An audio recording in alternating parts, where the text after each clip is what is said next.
자기 조카에게 어떤 마음이 있는 거를 얘기하는 거죠. 누가 삼촌에게 말도 없이 그냥 자기의 엄연하게 자기에게 구분되어 있는 소유를 갖고 나갔다서 죽일 수 있는데 이런 얘기를 누가 조카한테 합니까? 그런데 원래 그런 사람인 거예요. 그러니까 사실 야곱은 하나님께 그 자기의 상황을 물어봤어야 됐어요. 당연히 자기의 어린아이들, 처자식을 포함해서 또 많은 양떼들을 전 재산을 갖고 왔는데 어떻게 속도를 빨리 낼 수 있어요? 아무리 얘기를 안 하고 삼촌이 3일 후에 안다 할지라도요. 게다가 이 정말 부창부수라고 이제 남편과 아내가 거의 막상막하인 상태인데 라헬이라고 하는 이 여성은 또 어떻게 보면 자기 고모인 리브가랑 좀 비슷한 면이 또 있어요. 그러니까 그 집안 사람들이 그렇다고 하는 거잖아요. 처음에 야곱이 삼촌 라반에 갔을 때 자기와 어머니가 자기 남편이 이삭을 속이고 형을 속이고 지금 우리가 살려고 여기 왔습니다 할 때 라반이 뭐라고 했어요? 참으로 내 혈육이다 이렇게 얘기했어요. 참 너 야 왜 그랬어 이렇게 얘기했는데 참 우리 집안답다 이렇게 얘기한 거예요.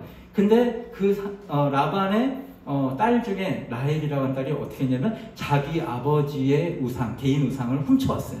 그 드라빔이라고 하는 걸 훔쳤어요. 근데 우리가 뭐 개인 우상이 뭐 되게 고가였나 보다 근데 생각하는데 아니에요. 제가 이제 조사를 해보니까 학자들이 이렇게 얘기합니다. 그 당시에는 그냥 그 개인 우상들이 있지만 특별히 그 드라빔이라고 하는 그 개인 우상, 그런 우상들은 유산에 대해서 자기가 사용할 수 있는 권리가 있대요. 그러니까 사실 삼촌이 지금 와가지고 좋아, 야 네가 나한테 얘기하고 갔으면 내가 축복하면서 보내줬지. 내가 너를 해할 수도 있지만 좋아. 또 하나님도 어저께 내 꿈에 나타나서 그거에 대해서 뭐 선악간에 얘기하지 시비 걸지 말라고 했으니까 좋다. 그거 드라빔만 내놔. 지금 이런 거거든요. 우리가 이제 이해할 수 있어요. 왜 그 개인 우상 그게 뭐가 그렇게 중요하다. 근데 그게 바로 유산 상속에 대한 권리, 그거를 자기가 유산받은 거, 그 집안에 있는 재산을 자기가 마음대로 할 수 있는 권리를 소유했다고 하는 징표가 된다는 거예요. 그러니까 사실 라헬이 야반도주 하면서도 그거를 이 와중에 훔친 이유가 거기 있어요. 라헬 생각은 그거잖아요. 우리 남편이 지금 우리가 야반도주 하자고 그래가지고 밤은 꼭 아니지만 얘기를 안 하고 도망가는 입장에서 분명히 우리 아버지는 어떻게 해요? 우리 아버지는 쫓아올 것이다. 왜냐면 자기 아버지잖아. 자기 아버지 뻔히 알잖아. 우리 아버지는 쫓아와서 이 모든 것들을 다시 취해갈 수 있고 우리가 목숨만 살면 다행이다. 이런 생각을 라헬이 했을지도 몰라요. 그때 라헬 입장은 뭐냐면 뭔가 거래할 수 있는 딜을 하나 가지고 있어야겠다. 이 생각을 했을지도 모르겠습니다. 성경에 안 나와있지만 지금 라반의 입장을 봤을 때 이해되는 거죠. 왜 저 개인 우상이 저렇게 목숨 걸지? 그냥 또 하나 사면 되잖아요. 자기 돈으로 또 하나 사면 되고 그냥 하나 또 얻으면 되잖아요. 그런데 그 학자들이 딱 어떤 돌판에 있는 것들을 가지고 분석한 결과 그 드라빔을 갖고 있는 사람이 유산 상속과 권리를 다 행할 수 있다고 하는 것을 학자들이 알아냈어요. 그러니까 라헬은 애초에 우리에 있는 모든 재산을 다 빼앗기더라도 이 드라빔 하나 있으면 다시 그것뿐만 아니라 삼촌이 갖고 있는 모든 것들을 우리가 다시 권리를 주장할 수 있다고 하는 걸 생각에 드라빔을 훔친 거예요 지금. 그러니까 야곱도 그렇고 라헬도 그렇고 하나님께서 떠나라고 하셨으니까 그 부인들이 당신의 하나님이 얘기한 대로 그래요 우리 떠납시다 하고 동의는 다 했어요. 근데 동의는 다 했지만 그 과정에서 우리 같으면 그 과정에서 예수님 이제 내가 첫 발을 내딛어야 되는데 어떻게 해야 됩니까? 저는 부족합니다.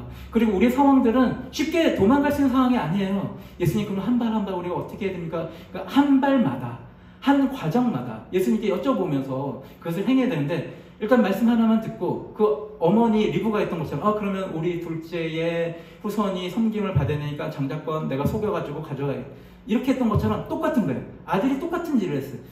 삼촌 라반과 얘기하면 하지 않고 그냥 이게 만약에 모세였다면 어떻게 했을까요? 모세에게는 우리가 잘 알았죠. 모세는 그렇게 하지 않았어요.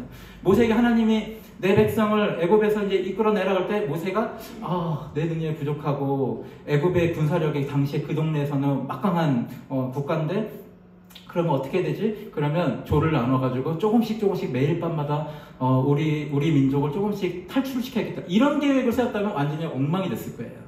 그러나 모세가 그렇게 하지 않고 계속 하나님과 대화하면서 내가 무슨 능력으로 갑니까? 나는 그런 능력 없습니다. 능력을 주셔야 됩니다. 하면서 하나님께서 그래 네 지팡이, 네 손을 하면서 여러 가지 기억들을 보여주면서 내가 너 함께 하겠다. 근데 하나님 제가 말이 더 부족한 사람이에요. 모세는 계속 내가 말이 부족한 사람은 네 형 아론을 내가 붙여줄게. 네가 내 뜻을 전하기만 하면 아론이 대신 너 대신해서 사람들에게 웅병가처럼 얘기할 거야. 그럼 백성들이 따르게 될 거다. 이런 것들에 대한 다 얘기가 있고 나서 또 바로 왕, 그러니까 애굽의 모든 왕들은 다 바로라고 하는 게 사람 이름이 아니라 그 왕의 직책인데, 이제 바로랑 함께 대화하는 모든 과정에서 어떤 계략이나 수술을 쓰지 않고 자기의 그런 생각들을 자기의 의로서 어떤 계획들을 하지 않고 하나님께서 하는 대로 한 단계씩 한 단계씩 10가지 재앙이 있는 상태에서 오히려 바로가 좋다 나가라 이렇게 이제 바로가 그 왕의 명령을 내리면서 그런 일들이 벌어지잖아요. 우리가 모든 일들을 해나갈 때 그냥 한 번에 하나님께서 이거 해 그랬을 때 그거 하는 것뿐만 아니라 하나님 그렇지만 우리가 능력이 부족합니다. 이걸 그냥 자신 있게 얘기해야 돼요. 제가 군대 생활을 오래 하지 않았습니다. 전 방위 출신이어가지고 근데 훈련소 생활을 할 때 첫 번째 식사, 그러니까 첫날 첫 번째 식사를 할 때 제가 마치 야곱 같아요. 사실은 이 말씀을 전하면서 저 야곱의 모습이 다 제 얘기구나 그런 생각을 합니다. 그러니까 나는 이 앞에 있는 설교자 저는 야곱보다 뛰어나서 이 설교를 하는 것이 아닙니다. 제가 그 훈련소 첫날 저녁에 이제 식사를 같이 하는데 저녁 식사를 하고서 이제 저녁 식사를 할 때는 어떻게 한다 설명을 다 들었어요. 조교로부터. 그래서 뭐 6명씩 조를 이루어서 어디 앞에 가가지고 군가를 새로 배우고 이제 각각 이제 정해진 자리에 앉아서 밥을 먹기 시작했는데 제가 이제 궁금한 게 생긴 거예요. 이제 첫 끼인데 이 밥을 다 먹으면 그 다음에 어떻게 해야 되지? 이게 되게 몹시 궁금한 거예요. 왜냐면 불안하니까. 근데 뭔가 지침을 안 내려줬어요. 그러면 밥 먹은 다음에는 내가 알아서 해야 되나? 근데 이제 군대에 이런 말이 있잖아요. 내가 시키는 대로 해. 이제 상관들이 얘기하는 게 시키는 대로 해. 근데 모르는 게 있어? 그럼 알아서 하지 마. 이렇게 얘기하잖아요. 절대로 알아서 하지 마. 네 뜻대로, 네 의대로 이 말이죠. 알아서 하지 마. 모르면 무조건 물어. 너 뭐 모르는데 물어보지도 않고 네 맘대로 하면 진짜 혼날 거야. 이게 이제 군대에서 선임병들이 얘기하는 건데 제가 그때 알아서 했어요. 그러니까 밥을 다 먹었어. 그럼 다른 사람 다 먹었어. 그럼 이제 어떻게 해야 되지? 보니까 이렇게 식판을 이렇게 들고 일어나서 닦고 막 그런 게 있어요. 그래서 제가 정말 같은 훈련 동기들이 다 조용히 밥 먹고 앉아있는 상태에서 혼자 의자 뒤로 삑 하고 식판을 들고 일어났어요. 그리고 어떻게 했어요? 모든 조교가 집중하는 들을 수 있는 욕을 한순간에 다 들었어요. 원점 타격으로. 야, 뭐 새끼야, 뭐 앉지 못해. 네가 왜 이러면서 엄청나게 욕을 들었어요. 그러니까 야곱 같은 그런 마음이 제가 생겨난 거예요. 거기서 어떻게 되냐면 그냥 좀 가만히 있거나 아니면 질문하고 궁금한 게 있으면 뭘 모르면 조교님 지날 때 조교님 다 식사인데 그 다음에 어떻게 이걸 사실 미리 알렸으면 좋았을 것을 안 알려줬으면 조교님 이제 어떻게 됩니까? 그럼 조교님이 당연히 너네 다 먹었으면 다 뭐 식사 끝 하는 그러면 또 절차가 있잖아요. 다 둘러보고 거기에 딱 리더 되는 식사 끝 하고 뭐 창모 뭐 이런 거 하고 이제 딱 들고서 나가는 그 순서를 이제 얘기를 해주는 거 아니면 가만히 있어 그대로 가만히 있으면 돼 나중에 다 같이 알려줄 거야 이렇게 얘기할 수 있잖아요. 근데 그거를 안 참고 궁금한 거예요. 그냥 여기서 그냥 일어나야 되는 건가? 혼자서 첫날부터 시켜가지고 굉장히 고생을 했었습니다. 근데 야곱이 마치 그런 거예요. 하나님께서 근데 너 아버지 집으로 돌아가라 그러면 상황이 뻔히 안 되잖아요. 탈출할 수 없다. 그리고 삼촌 라반은 끝까지 나를 붙잡을 거다. 이 상황을 딱 인지하고서 그러면 하나님 또 대화를 해야죠. 근데 야곱은 또 라반은 하나님께서 어떻게 말씀하시냐면 계속 꿈으로 말씀하세요. 그러니까 꿈으로 말씀하실 때 와 꿈으로 하나님께서 말씀하시는 참 부럽다 이렇게 생각할 수 있지만 대부분 성경에서 누군가에게 꿈으로 말씀하실 때는 그 사람이 생각하지 못한 것 이상의 것을 말씀하실 때 그러니까 신약에서는 사도들에게 꿈으로 말씀하실 때 그래요. 원래 사도들은 늘 성령과 함께 동행하면서 그 성령을 주의 영, 예수의 영이라고 얘기하거든요. 그러니까 내 안에 계신 그 성령님을 통해서 내가 예수님과 함께 동행하고 예수님과 교제한다고 하는 걸 사도들이 늘 알고 있기 때문에 또 그들이 정해져 있는 기도 시간들이 있기 때문에 늘 예수님과 동행한단 말이에요. 예수님과 늘 소통을 해요. 근데도 그들의 생각을 넘는 일들을 하나님 말씀하실 때 꿈을 통해서 말씀하시거든요. 근데 이런 건 참 좋은 케이스죠. 늘 예수님과 동행하는데 나의 생각을 넘어선 걸 얘기하시려고 하다 보니까 꿈을 통해서 말씀하시는데 근데 오늘 이 야곱이나 심지어 삼촌 라반에게 하나님 말씀하실 때는 꿈을 통해서 말씀하시는데 왜냐면 이들은 그렇게 잘 들을 생각이 없는 거예요. 하나님께 늘 귀를 기울이고 오늘 하루에 나에게 향하신 하나님 뜻이 무엇인가를 늘 이렇게 주지하고 있는 그런 상태들이 아니니까 하나님께서 그냥 꿈을 통해서 말씀하시거든요. 야곱에게도 꿈을 통해서 말씀하셨어요. 근데 야곱이 계속적으로 하나님, 그냥 평상시에도 그러면 하나님 이렇게 꿈을 통해서 말씀하셨는데 그럼 제가 그 다음에 어떻게 해야 합니까? 이게 했으면 좀 그 모든 과정들이 하나님께서 또 하나하나 해주셨을 거예요. 근데 그렇게 안 하고 지금 그냥 도망가 버린 상태가 되니까 또 하나님이 이번에 라반의 꿈에 나타나서 네 조카를 만나거든 선악간을 분별하지 마라 이렇게 얘기하니까 라반에서 아 그래 내가 뭐 약속한 것도 있고 저게 제일 좋은 게 아니야. 근데 내 집안에 있는 나의 이 재산을 유산으로 받은 이 상속 재산을 마음대로 할 수 있는 그 징표가 되는 그거는 내가 포기를 못하지 하는 생각을 딱 가지게 된 거예요. 그래서 그것만 내놔라. 그러면 내가 아무 일도 아닌 것처럼 해주겠다 이렇게 얘기했어요. 근데 우리가 잘 아는 것처럼 그 다음에 라헬이 그걸 갖고 있으면 어떻게 해요? 자기가 딱 자기의 안장 밑에 놓고 아 내가 지금 생리 중이니까 일어날 수 없음을 용서해 주십시오 하고 거기에 숨긴 거를 딱 피할 수 있어서 그냥 그 드라빔은 라헬이 그냥 가지게 됐잖아요. 근데 그러니까 삼촌이 어떤 계약을 하냐면 그래 그러면 그걸 찾을 수 없으니까 이 삼촌에게 다 계획이 있는 것 같아요. 그래서 조카한테 이런 계약을 맺습니다. 오늘 여기서 협약을 맺자. 그래서 여기를 경계선으로 내가 너를 침범하지 않겠다. 너도 여기에 넘어오지 마라. 이렇게 하는 거예요. 이 얘기는 여기를 넘어가면 너나 내가 여기를 넘어가면 공격하는 것으로 간주하겠다. 이런 얘기예요. 그러니까 불가침 조약을 맺어요. 그러니까 삼촌은 이 생각을 해요. 오늘 내가 드라빔을 만약에 못 찾으면 어떡하지? 이 생각까지 다 했나 봐요. 그러니까 계약을 딱 하면서 네가 만약에 드라빔을 가지고 이쪽 땅을 넘어오면서 재산에 대한 소유권을 주장하는 순간 그러니까 그냥 드라빔을 갖고 해서 이 경계 넘은 순간 공격 의사로 그냥 받아들이는 거예요. 그러니까 이 드라빔으로 재산 상속에 대한 소유권을 주장할 수가 없어. 그냥 야곱이 만약에 라헬이나 누군가 여기 경계선을 넘어오는 즉시 그냥 저는 공격 의사다 생각하고 삼촌이 먼저 칠 수 있는 상황인 거예요. 그거를 함으로 인해서 삼촌 라반이 행한 행동은 라헬이 드라빔을 가져간 것을 무효화시켜버린 거예요. 참 이 삼촌은 대단한 가족입니다. 이 가족은 머리가 팍팍 돌아가요. 사랑하는 성도 여러분, 세상 사람들은 사실 여러분보다 더 악해요. 그쵸?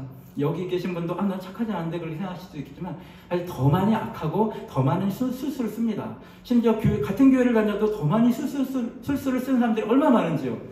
저도 이제 사업을 하면서 만난 사람들이 대부분 크리스찬이거나 그러거든요.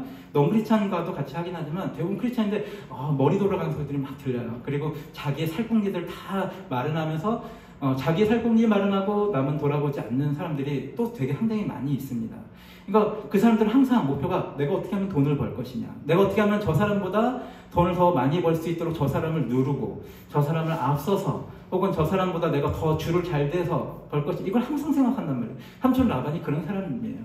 근데 우리가 만나고 사업하는 사람들 중에 마음이 좋고 같이 협약하고 그렇게 하려고 하는 사람들 분명히 있습니다. 그렇지만 어쩌면 더 많은 숫자에 하나님께 속하지 않은 사람들은 우리가 생각하는 것보다 더 악한 사람들이 더 많아요. 그 사람들 생각 안에는 남들이 죽든 말든 내가 오늘 돈을 잘 벌면 끝이다. 남들이 죽든 말든 내가 오늘 즐길 것을 잘 즐기면 끝이다 라고 생각하는 사람들이 사실 훨씬 더 많습니다. 그런 상황 가운데서 우리 성도 여러분들이 사업을 해나가고 직장생활을 해나가고 또 어떤 사람들과 경쟁해서 무엇인가 하고 계십니다. 그럴 때 우리가 살아남고 또 하나님께서 우리에게 주신 뜻들을 잘 이루어가면서 살아가는 방법 무엇이겠습니까? 단계마다 여쭤보시는 거예요. 하나님께서 분명히 우리를 지켜주세요. 오늘도 보십시오.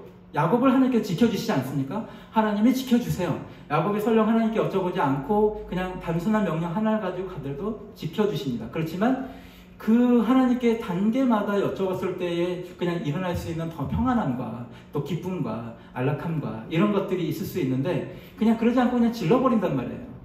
아무리 리브가가 하나님 말씀에 대해서 그 하나님께 속하지 않은 것으로 거짓으로 남편 속이고 자기 큰아들 속이면서 했어도 하나님께서 또 야곱을 지켜주시는 것처럼 우리가 실수하고 또 때로는 하나님 말씀 밖에서 어떤 일을 행해도 하나님께서 한번 선택해 주신 자를 놓치지 않고 예수님 말씀하셨잖아요. 내게 맡겨주신 자를 한 명도 놓치지 않겠다. 지켜주시긴 하세요. 그렇지만 더 우리가 좋은 성숙한 신앙인이 되고 이 땅에 살아갈 동안에 모든 과정이 순탄하기를 원하지 않습니까? 그러면 단계마다 여쭤봐야 돼요. 제가 지난 주일날 우리 집사람을 제가 이제 야우리 터미널에 내려주고 그때 여쭤봤어요. 주님, 그러니까 우리가 함께 얘기한 거 있어서 필요한 물건이 있어서 주님, 제가 거기서 어디서 샀으면 좋겠습니까? 여기서 삽니까? 예수님께 여쭤봤습니다. 예수님이 그 야우리 터미널 옆에 있는 이마트를 가라고 하시는 것 같이 느껴졌어요. 그래서 갔습니다. 근데 정말 그 사야 될 물건이 안 보이는 거예요. 그래서 여기 오라고 하셨는데 그 물건이 없습니다. 예수님 어떡하죠? 근데 그냥 둘러보라고 하시는 것 같아요. 둘러봤는데 굉장히 귀중한 보물을 발견했어요. 뭘 발견했냐면 제가 그 CD가 제 차가 CD가 고장났고 오디오 세트가 이제 옛날 차라서 블루투스가 연결이 안 돼요. 그러니까 핸드폰으로 음악을 틀면 블루투스로 해가지고 요즘에는 다 스피커로 나오잖아요. 근데 그게 안 돼요. 그러니까 핸드폰으로 트는 음악을 연결할 수 있는 방법이 없는 거예요. 근데 거기에 뭐가 있었냐면 테이프를 꽂고 그 테이프에 선이 하나 나와서 핸드폰을 꽂을 수 있는 그 물건이 있는 거예요. 근데 이게 보통은 요즘은 차들이 다 안 그렇기 때문에 어디서 살 수가 없어요. 인터넷에도 살 수가 없어요. 다 단종돼 있어요. 근데 생각해보니까 제가 몇 주 전에 음악을 듣는데 한 주 전에 불과 한 주 전에 음악을 듣는데 핸드폰으로 이렇게 들으니까 스피커로 막 자동차 소음도 있고 잘 안 들리고 그래서 이어폰을 꽂고서 듣는데 그러다 보니까 좀 위험하잖아요. 그러니까 이어폰으로 음악을 들으면 차가 뭐 뒤에서 빵빵한 소리 잘 안 들리고 다른 사람들이 또 내비게이션이 얘기하는 게 또 안 들리니까 이것도 위험한 거예요. 근데 그동안 그렇게 써왔거든요. 근데 하나님께서 놀랍게도 저 차를 하나하나 회복해 주시고 계세요. 놀랍게도 차가 지금 더 잘 나가고 막 120, 130 너무 쭉쭉 잘 나갑니다. 하나씩 다 회복해 주시는데 오디오가 좀 불편하다고 생각했는데 그 물건을 딱 발견하게 된 거예요. 지난 주일날. 그래서 이거 2개 살까? 근데 왜냐면 이게 단품이어가지고 언제 이 물건 안 팔지 모르는데 제가 하나 샀다가 고장나면 어떡해요? 근데 예수님 제가 2개 살까요? 근데 하나만 사. 그래가지고 하나만 샀어요. 그래서 딱 꽂고 핸드폰에서 연결하니까 이 차 안에 있는 오디오 시스템이 다 작동이 되는 거예요. 얼마나 감사한지. 이게 사실은 별거 아니잖아요. 저도 이제 카니발도 몰고 있으니까 더 막 3천만, 4천만 원 차도 몰다가 이거 작은 거 하나에 너무 감사한 거예요. 근데 제가 그 한 주 전에 생각했거든요. 이거를 되게 하려면 블루투스 기능이 되면 오디오로 바꿔야 되고 오디오로 바꾸면 이게 돈이 이게 10몇만 원, 막 20만 원 막 이럴 거잖아요. 좋은 거 사면 뭐 3, 40만 원 이럴 거고. 이 돈을 들여서 저 차의 오디오 시스템을 정상화시키는 게 이게 옳은가? 그때 예수님께 여쭤봤거든요. 그때도 그러지 마라 말씀하신 것 같았어요. 그래서 그래 그러지 말아야겠다. 그냥 이대로 살아야 되나 보다 했는데 놀랍게도 사실 다른 물건을 사러 간 그곳에서 예수님이 너에게 정말 더 필요한 필요한 걸 보게 하겠다고 하셔가지고 했는데 그 테이프 모양의 그거를 발견하게 하시고 샀는데 얼마인 줄 아세요? 6,000원이에요. 그러니까 6,000원 하나로 이 오디오 시스템을 살려내게 하시는 거예요. 예수님께서. 근데 이제 문제는 이제 거기서 제가 막 여러 가지 또 기도도 하고 막 그러다가 1시간 넘겼어요. 근데 이마트 같은 데는 이제 주차 요금 또 내야 되잖아요. 근데 얼핏 봤을 때 3,000원 정도를 내야 돼요. 6,000원짜리 샀는데 3,000원짜리 주차 요금 내야 돼요. 근데 또 예수님께 기도했죠. 그러면 예수님 제가 주차 요금 그걸 안 내게 그냥 좀 더 몇만 원 되는 거를 뭘 살까요? 그러면 주차 요금 아낄 수 있잖아요. 예. 요번에 보니까 막 장관 후보자들 중에서 저기 돈 많은 사람이 있고 얼마 자동차 등록세 아끼려고 막 그런 거 막 하는 것처럼 저도 이제 그런 마음이 드는 거예요. 요거 아끼기 위해서 뭘 더 살까요? 막 이런 생각들 들었는데 주님께서 그냥 나가 이렇게 말씀하신 거예요. 그래서 그래 그러면 3,000 뭐 내지 뭐 이렇게 하고 주님께서 말씀하신 거니까 딱 나가는데 거기에 주차 요원이 그냥 가세요 이렇게 한 거예요. 그러니까 예수님 말씀이 틀린 게 하나도 없어요. 그러니까 계속적으로 예수님께서 내 삶 가운데 단계별로 인도하시는 걸 제가 계속 귀 기울이고 노력하고 있습니다. 그렇게 하니까 예수님께서 그냥 나가 해서 나갔는데 안내원이 그냥 가세요 해가지고 그냥 저는 그 이마트에서 충분히 시간을 여유롭게 보내고 꼭 필요한 물건도 샀고 그게 뭐 돈의 효율을 거뒀다 이런 부분이 아니라 예수님과 동행하니까 제가 갖고 있는 작은 거 저거가 지금 보험 요번에 이제 5월달에 다시 보험을 갱신했는데 보험회사에서 저 차의 가치를 평가했을 때 80만 원이었어요. 아마 더 떨어질 거예요. 차가 이제 뭐 한 60만 원 가치밖에 안 나올 거예요. 60만 원 가치밖에 안 되는 거인데 예수님께서 이렇게 말씀하신 대로 한 단계 하면서 차가 점점 더 좋아지고 있어요. 예, 나사렛 여기 밑에 사장님도 제가 그냥 조금만 타다가 버리려고 하는데 무슨 말씀이세요? 그래서 그게 아닌가 보나. 전문가의 소견으로는 그게 아닌가 보다. 탈 수 있을 때까지 타려고 이렇게 말씀을 드렸어요. 그러니까 지금은 차도 아래 사장님을 통해서 엔진도 잘 됐지, 뭐 문도 다 열리지. 원래 조수석과 이쪽 2개가 안 열려가지고 굉장히 불편한데 왜냐면 돈이 없어서가 아니라 그거 부품이 없는 거예요. 근데 다 구해주셔가지고 문도 2개가 다 열리지. 그 미등도 안 켜졌어요. 미등이 안 켜지면 밖에 밤에 있는 그 헤드라이트 빼고 나머지 미등도 안 켜지거든요. 뒤 라이트도. 그럼 밤에 운전할 때 굉장히 위험했어요. 늘 주님 절 지켜주세요 막 이렇게 기도하면 탔는데 그것도 부품이 없어서 그랬는데 그 부품도 다 구해줘가지고 다 고쳐지니까 차가 이제 오디오 시스템까지 완벽하게 다 됐습니다. 저 차는 제가 하나도 뭐가 불편하거나 불안한 게 하나도 없는 상태가 있어요. 근데 이 과정을 통해서 저에게 말씀하시는 것은 그래 저 차가 이제 너 탈만하니까 오래 타라 이런 게 아니잖아요. 이게 우리 예수함교회 제가 이제 담임 목사가 된 지 얼마 안 됐는데 아마도 여러분이 그냥 좋은 설교를 들으시려면 유튜브에 있습니다. 저보다 훌륭하시고 그리고 더 인품이 좋으시고 많이 배우시고 목회 경력들이 아주 훌륭하신 분의 설교들이 유튜브에 다 있습니다. 그러니까 내가 좋은 설교 듣고 싶으면 그냥 유튜브 보시면 돼요. 근데 이 담임 목사로 세워진 사람은 어떤 역할을 그러면 하나님께서 하기를 원하시냐면 우리 교회에 관련돼서 그 사람의 삶을 통해서 성도들에게 계속 메신저가 하고 있는 걸 통해서 메시지를 전달하기를 하나님 원하시는 거거든요. 그러니까 제가 말씀이 부족하고 또 여러 유명하신 목사님들에 비해서 학식도 부족하고 목회 경력이나 성품도 부족할 수 있습니다. 그런데 그럼에도 불구하고 하나님께서 우리 교회에 담임을 세워준 거는 그렇게 담임을 딱 세워주면 그 다음 또 어떤 일이 일어나냐면 마치 선지자들에게 일어나는 일 같은 게 일어나요. 성도 중에 누가 아프면 같이 막 몸이 아프고 그리고 성도들의 어떤 경제적 상황이 있으면 같이 그거를 겪게 하면서 그 상황에서 저 목회자는 믿음으로 어떻게 저거를 극복해 나가는가를 모범을 보이게 하시려니까 이게 제가 제 삶이 아닌 상황이 돼요. 그래서 계속 교회에 필요한 메시지를 메신저가 직접 경험케 하는 걸 통해서 조금 더 우리 교회의 성도님들이 피부로 와닿을 수 있도록 하게 세워진 게 바로 담임 목사인 거예요. 그러니까 많은 유튜브에 좋은 설교들을 여러분 얼마든지 들으세요. 그런데 또 제가 설교하면서 제 삶 가운데 어떤 일들이 이루어졌는지를 이렇게 나누는 것이 어쩌면 우리에게 담임 목사로서 이렇게 세워져 있는 목표 중에 또 하나님의 목표 중에 하나인 것입니다. 말씀을 정리하겠습니다. 사랑하는 성도 여러분, 예수님이 언제나 여러분과 함께 동행하십니다. 그리고 예수님은 귀찮아하지 않으세요. 여러분이 계속 찡얼대도 예수님 나 못해요, 나 이거 자신 없어요, 혹은 여러분이 분노해도 예수님 나 저것 때문에 화가 나요, 나 저놈 때문에, 혹은 예수님 저 너무 걱정돼요, 이런 게 내가 예수님께 이런 부족한 모습을 보여서는 안 되는데 이런 생각 하지 마세요. 예수님께 오히려 모세 같아야 돼요. 사실 모세를 왜 선택했을까 보면 사실 그런 면 때문일 거예요. 그러니까 모세가 왕궁 출신 히브리인 이런 게 아니라 모세 그런 면 때문일 거예요. 저 부족해요. 저는 제가 할 수 있는 게 없어요. 원래 모세는 어떤 사람이었어요? 제가 다 할 수 있는 사람이에요 라고 하는 사람이었잖아요. 왜냐면 자기가 진짜 심판이 가서 누굴 때려 죽이기도 하는 그런 사람이에요. 왕궁에서 자란 사람이었기 때문에 무술도 배우잖아요. 왕궁에 있으면 모든 영역을 다 공부하잖아요. 그러니까 어떻게 하면 사람을 죽일 수 있나 그런 것도 다 공부하잖아요. 그런 자신만만하고 아주 능력 있는 사람인데 거기서 하나님께서 꼬꾸라지게 하고 광야 40일 동안 양을 치면서 내가 할 수 있는 게 이제 아무것도 없구나 이런 걸 깨닫게 한 사람이에요. 그렇게 깨닫게 된 사람이에요. 바로 그 사람을 하나님께서 딱 들었으면서 저는 아무것도 할 수 없어요, 말을 못해요, 능력이 없어요, 이게 오히려 하나님이 옳았구나 하는 사람이에요. 사랑하는 성도 여러분, 예수님께 그냥 나의 부족함, 또 내가 겪고 있는 어려움, 내가 겪고 있는 분노 다 말씀하세요.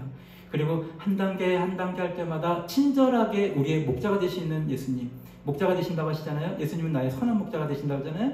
나는 너에게 참 목자다, 거짓 없는 진짜 목자다, 생명을 내어줄 수 있는 목자다 말씀하시잖아요. 양들이 얼마나 우매한지를 예수님 다 알고 계세요. 나중에 시편을 우리가 다룰 때 그 양들에 대한 특징을 더 알게 되겠지만 우리 장로님께서 한번 말씀하신 것 같으네요. 양들은 바로 앞에밖에 못 본다고 하잖아요. 그 시야가 한 1m, 2m, 3m 그 정도밖에 안 본대요. 그래서 그냥 내비두면은 그냥 그 근처의 풀만 그냥 멸종시켜 버린대요. 그러니까 목자의 인도가 항상 필요하고 털들을 또 제때 깎아주지 않으면 그 털들이 너무 많아서 거기에 막 해충도 들어오고 피부병도 생겨나고 무거워서 넘어지면 못 일어나서 맹수의 먹잇감이 되기도 하고 양들은 그냥 대책이 없어요. 그러니까 목자가 없으면 안 되는 상황이에요. 근데 우리를 너희가 양과 같다라고 말씀하실 때 우리를 무시하는 게 아니라 괜찮아, 나에게 모든 단계마다 한 걸음마다 말하고 의지해도 돼, 나는 너희를 그렇게 인도할 선한 목자다라고 예수님 말씀하시는 거예요. 그렇게 복된 여러분 되시길 주님의 이름으로 축복합니다. 우리 이 시간 헌금 시간인데요.